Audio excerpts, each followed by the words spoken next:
Alright guys, welcome back. Today I'm going to show you how to put line on a reel.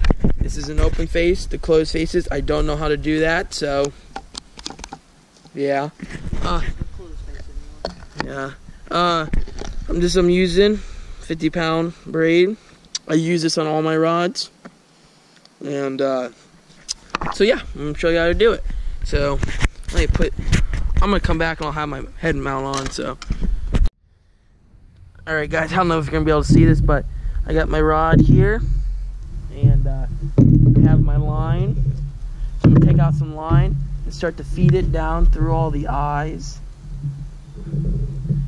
And there's supposed to be special rods for like the braid, because it's kind of hard to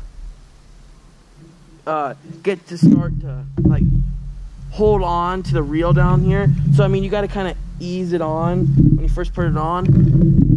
So I got my line down through all the eyes, and then I'm using bricks here as something to hold it up. So I mean, alright, you should be able to see this. So you want to have this opened right here. You want to have the bail open. You go up and around it like that, and to start to tie knots. There are probably special knots to tie, but I just tie it to where if I would have had a fish on and it stripped all my line out, it would still hold it. Which, if you have that problem, well, good for you. That means it's a big fish. So I'm going to tie a few more times. And then this little spot right here, I mean, if you want to, you could take it off, but it doesn't really bother me. So we'll just tie it a few more times like this till it gets pretty locked on there, like that. So then you shut the bail, and see, the problem is this is when you start to go like this, it just starts to spin around and it doesn't like hold track onto the bail. So you kind of, for the first few times, you got to hold it like this until it can until it gets a good layer on there. Make sure you keep your line tight, and then hold your finger on the braid that's already on the bail. Which, I mean, I know I'm not explaining this too well, but it'll do until it can start to grab traction. And see, now since I'm doing it, it's starting to do it by itself. And then that right down there is, if you had something that it could rotate on, like, hold on, I don't know if you see it. Oh, it's coming off really well now. So you had something it could spindle on, but now look, it's starting to fill up.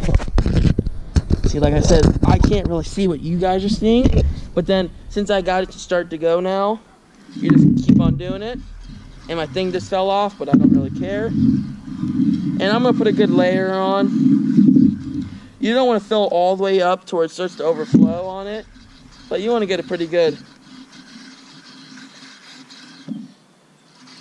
So you don't have to do this for a while.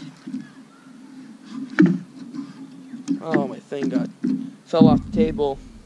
Now I'm gonna say that right there, that's pretty good. I don't know if you can see it when you're looking at it, like up to there, how there's about maybe like half a centimeter or so of where the spool is still showing, and that's pretty good right there. And all you gotta do is you gotta cut it, but my thing fell down there, and so all you gotta do is cut it and then tie your rig up, and you should be good to go. So that's how I put line on my open face reels. This is my favorite pole, Navigator by Shakespeare. So yeah, one of my favorite poles.